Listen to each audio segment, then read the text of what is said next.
10월 2일입니다. 목요일. 오늘 함께 나눌 말씀은 신명기 2장 1절로 12절까지 말씀이 되겠습니다. 제가 봉독해 올리겠습니다. 우리가 방향을 돌려 여호와께서 내게 명령하신 대로 홍해길로 광야에 들어가서 여러 날 동안 세일산을 두루 다녔더니 여호와께서 내게 말씀하여 이르시되 너희가 이 산을 두루 다닌 지 오래니 돌이켜 북으로 나아가라. 너는 또 백성에게 명령하여 이르기를 너희는 세엘에 거주하는 너의 동족에게에서의 자손이 사는 지역으로 지날진대 그들이 너희를 두려워하리니 너희는 스스로 깊이 삼가고 그들과 다투지 말라. 그들의 땅은 한 발자국도 너희에게 주지 아니하리니 이는 내가 세일산을 에서에게 기업으로 주었음이라. 너희는 돈으로 그들에게서 양식을 사서 먹고 돈으로 그들에게 물을 사서 마시라. 네 하나님 여호와께서 네가 하는 모든 일에 내게 복을 주시고 내가 이 큰 광야에 두루 다님을 알고 네 하나님 여호와께서 이 40년 동안을 너와 함께 하셨으므로 내게 부족함이 없었느니라 하시기로 우리가 세일산에 거주하는 우리 동족 에서의 자손을 떠나서 아라바를 지나며 엘랏과 에시온 개별 곁으로 지나 행진하고 돌이켜 모압 광야길로 지날 때에 여호와께서 내게 이르시되 모압을 괴롭히지 말라. 그와 싸우지도 말라. 그 땅을 내가 네게 기업으로 주지 아니하리니 이는 내가 롯 자손에게 아르를 기업으로 주었음이라. 이전에는 에임 사람이 거기 거주하였는데 아낙 족속같이 강하고 많고 키가 크므로 그들을 아낙 족속과 같이 르바임이라 불렀으나 모압 사람은 그들을 에밈이라 불렀으며 호리 사람도 세일에 거주하였는데 에서의 자손이 그들을 멸하고 그 땅에 거주하였으니 이스라엘이 여호와께서 주신 기업의 땅에서 행한 것과 같았느니라. 아멘. 잠깐 기도하겠습니다. 오늘 주신 귀한 말씀을 통해 주님께서 우리에게 주신 거룩한 교훈을 받기를 원합니다. 영의 귀가 열려지고 그것이 가슴에 담겨져서 우리의 삶에 큰 능력이 되게 하여 주시옵소서. 예수님의 이름으로 기도합니다. 아멘. 지금 모세가 광야 생활을 마치고 요단강 바로 앞에까지 왔습니다. 모압 평지까지 온 거죠. 거기서 이제 고별 설교를 하게 됩니다. 고별 설교를 하기 전에 지금까지 그 광야 생활을 다시 되돌아보면서 회상하는 그런 말씀이 신명기 1장과 2장에 쓰여져 있는데 오늘 말씀이 바로 그 중에 하나인 것입니다.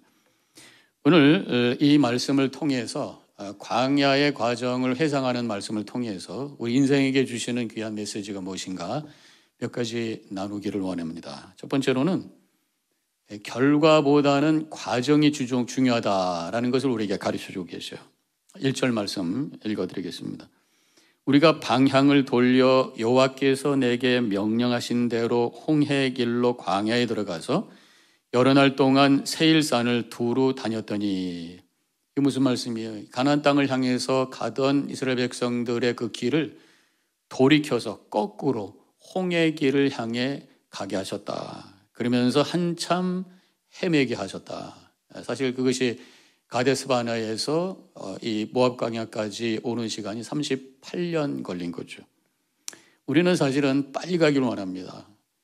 그 이스라엘 백성들을 또 빨리 가기를 원했을 거예요. 가나안 땅에 빨리 들어가기를 원했을 거예요. 그렇지만 그렇게 하지 않으셨어요. 결국 38년이라는 시간을 더 돌면서 준비하는 과정을 갖게 되었다는 거죠. 그래서 하나님은 빠른 결과보다는 과정을 더 중요하게 생각한다라는 것을 알 수가 있습니다. 우리는 빨리 결과를 보기를 원하죠. 빨리 내가 원하는 대로 되기를 원하는 거예요. 근데 하나님은 그러한 것을 받을 수 있는 그릇이 준비되기를 원하시는 거죠. 우리 속담에 뭐로 가도 서울만 가면 된다 이런 말이 있어요. 방법이 어떻든지 원하는 곳에 가면 된다 이런 의미잖아요. 정직하지 않아도 불법을 저질러도 내가 원하는 돈만 벌면 된다. 뭐 그런 의미가 그 속에 담겨 있는 거 아니겠어요? 또 이런 말도 있어요. 개처럼 벌어서 정승처럼 써라. 버는데 개라고 하는 것이 약간 부정적인 의미가 있잖아요, 우리가. 그래서 개처럼 번다는 게 뭐예요? 뭐 열심히 일한다는 의미도 있겠지만 방법이 중요하지 않다는 거예요. 그냥 개걸스럽게 먹는 것처럼 내가 원하는 거 다 가지라는 거죠. 그래서 가진 다음에는 어깨 피고 정승이라는 게 뭡니까? 뭐 힘 있는 사람이잖아요. 힘을 좀 바라면서 그러다 갑질도 좀 하고 뭐 이렇게 폼나게 살아라. 그런 의미가 그 속에 담겨 있단 말이에요. 과정보다는 결과에 치중하라. 뭐 이런 메시지로 이 속담을 우리가 받을 수가 있어요. 하나님은 그렇지 않다는 것이. 하나님께서 이스라엘 백성들을 지금 뺑뺑이 돌리기 시작한 거 뭐예요? 하나님께 준비된 자로 가나안 땅에 들어가기를 원하신다는 의미가 그 속에 있어요. 하나님께서 약속해 주셨어요. 약속했으니까 그냥 들어가라가 아니라 약속을 받고 누리기 위해서는 하나님을 제대로 신뢰하고 순종하면서 거룩한 백성의 삶을 살아야 된다라고 하는 것이. 복받을 수 있는 깨끗한 그릇이 준비되어야 하나님께서 복을 주신다는 거예요. 그릇이 더러우면 하나님께서 아무리 귀한 것을 주셔도 그것이 깨끗한 것이 아니란 말이야. 내가 먼저 깨끗하게 받을 준비가 되는 것, 이게 먼저다라는 것입니다. 어쨌든 분명한 것은 하나님께서 약속을 주셨으면 약속은 이루셔요. 가나안 땅을 주신다고 약속했으니까 약속은 이루어 주셔요. 결국 가나안 땅에 들어가게 하셨어요.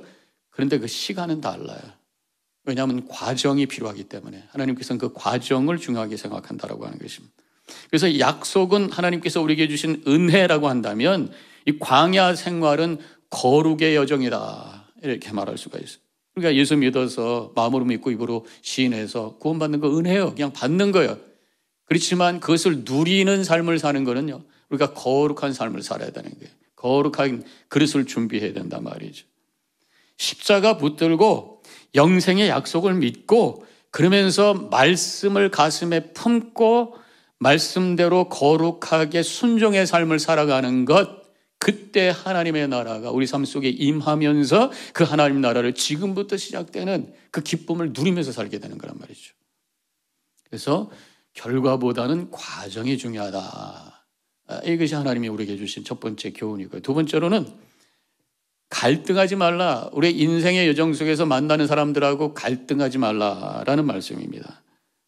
하나님께서 제시하시는 길은 갈등이 아니라 평화다라는 것을 알려주고 있어요. 물론 가나안 땅에 들어가서 그 안에 있는 7 족속들을 다 몰아내라고 그래서 이것은 바로 하나님 나라를 이루기 위해서 우리 가운데 도전하고 있는 영적 전쟁을 수행해서 승리하라라는 그런 말씀이에요. 그런데 오늘 이 말씀은 5절에 있는 말씀은 우리의 인생의 여정에서 다른 사람들보다 다른 사람과의 관계를 어떻게 해야 될지를 알려주는 메시지로 우리가 받아야 된다는 것입니다. 5절에 있는 말씀 읽어볼까요? 그들과 다투지 말라. 그들의 땅은 한 발자국도 너희에게 주지 아니하리니 이는 내가 세일산을 에서에게 기업으로 주었음이라. 다투지 말라. 광야에 있는 땅은 하나님께서 이스라엘 백성들에게 주지 않았다는 거예요. 그러니까 그 땅을 욕심내지 말라라고 하는 거예요. 그 땅을 가지고 갈등하면 안 된다라는 말씀이에요. 하나님이 주신 약속의 땅은 가나안입니다. 그렇기 때문에 그 과정 속에 있는 광야는 욕심 부려서는 안 된다는 거죠. 우리에게 궁극적으로 주신 그 약속의 땅은 하나님의 나라 천국이에요. 그렇기 때문에 우리가 살고 있는 이 광야, 세상에서 욕심 부려서는 안 된다.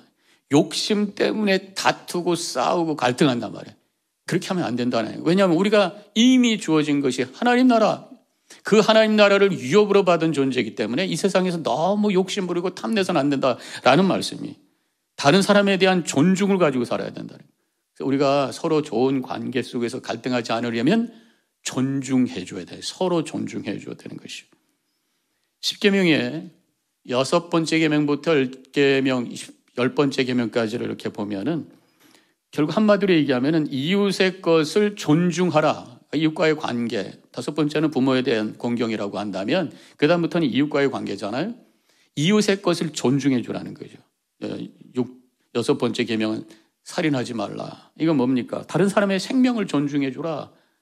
하나님이 주는 생명인데 내가 마음대로 정하면 안 된다라는 거죠. 7번째는 간음하지 말라. 하나님께서 짝지어 주신 다른 사람의 그 부부관계에 끼어들지 말라.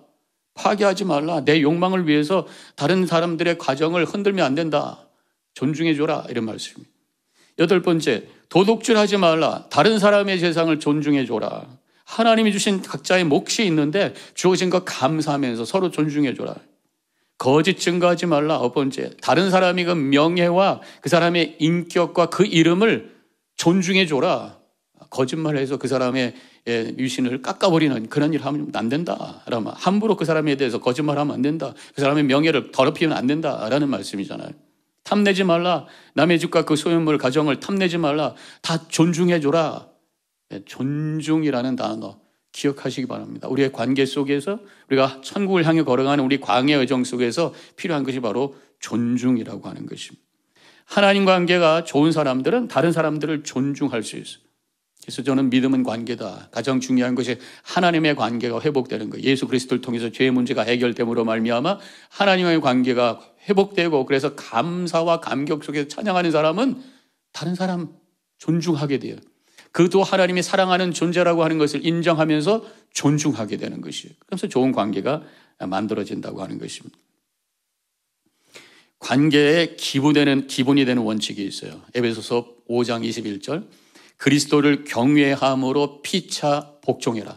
그리스도를 경외한다는 그 은혜가 너무너무 벅차서 그것이 압도되어서 하나님께 감사하는 마음을 갖고 살라. 그럴 때 피차 복종하는, 피차 섬기고 피차 존중하는 좋은 관계가 만들어진다는 거죠. 하나님의 은혜를 이 감사가 너무너무 중요해.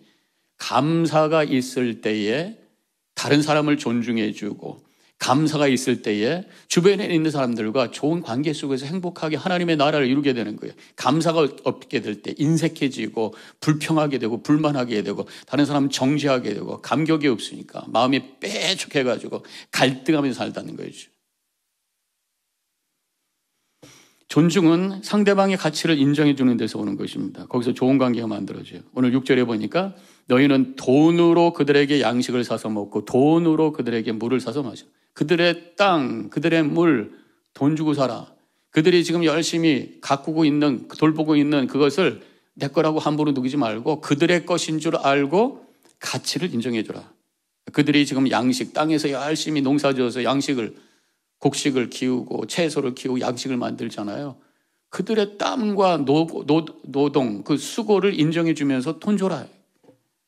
그래서 저는 이 경제활동, 우리가 팔고 사고 물건을 팔고 서비스를 팔고 비즈니스 돈을 내고 이런 모든 것들이 서로 가치를 인정해 주고 가치를 인정받고 하는 그 관계에서 일어나는 것이다. 이렇게 말할 수가 있어요.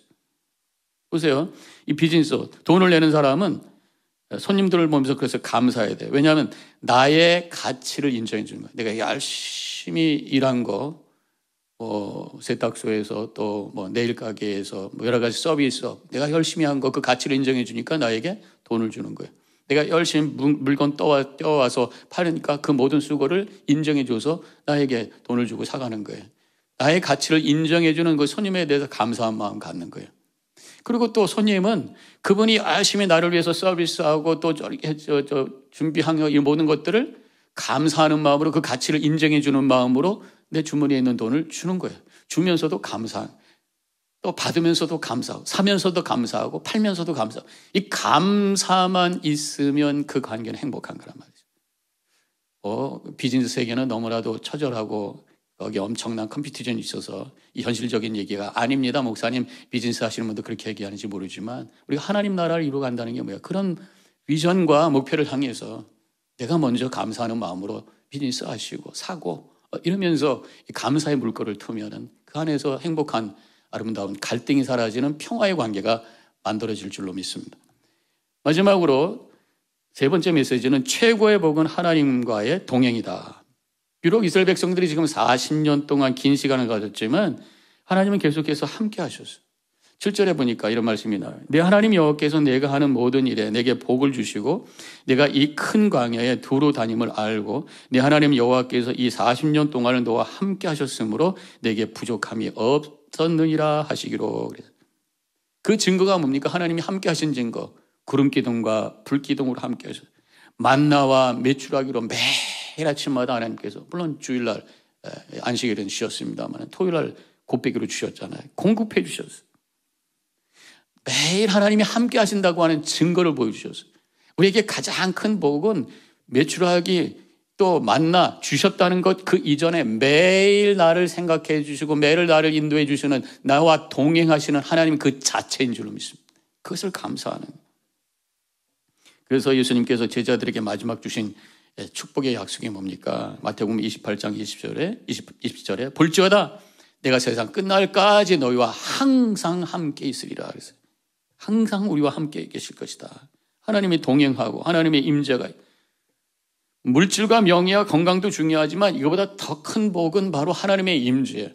여러 가지 삶에 문제가 있고 부족이 있을 때 그것을 구하기 전에 먼저 하나님의 임재를 구하세요. 기도할 때도 이거 주십시오 저거 주십시오 하기 전에 하나님 당신을 구합니다. 하나님 나와 함께하여 주옵소서. 하나님의 임재가 느껴지기 원합니다. 하나님께 집중하면서 하나님 자신을 구할 때 하나님이 나와 함께한다고 하는 것을 내가 영혼으로 느껴지면서 그것이 감동이 될 때 이 세상의 모든 것들이 중요하지 않아요. 세상을 초월할 수 있는 기쁨과 그 평화와 감격과 감사가 흘러 넘치게 되는 줄로 믿습니다. 그것이 가장 큰 복이라고 하는 것이에요. 오늘 7절의 끝에 부분에서 여호와께서 이 40년 동안 너희와 함께 하셨으므로 내게 부족함이 없으니라. 하나님이 함께 하시니까 부족함이 없다. 하나님이 함께 한다는 게 최고의 복이기 때문에 광야 생활 얼마나 힘들어요. 그럼에도 불구하고 나는 부족함이 없습니다. 모세가 이렇게 고백을 하고 있어요. 우리는 지금 광야 생활을 하고 있어요. 오늘 이스라엘의 광야를 돌아보면서 고백하고 있는 이 모세의 고백이 우리의 고백이 되시기를 축원합니다. 오늘 세 가지의 고백, 세 가지의 메시지가 있어요.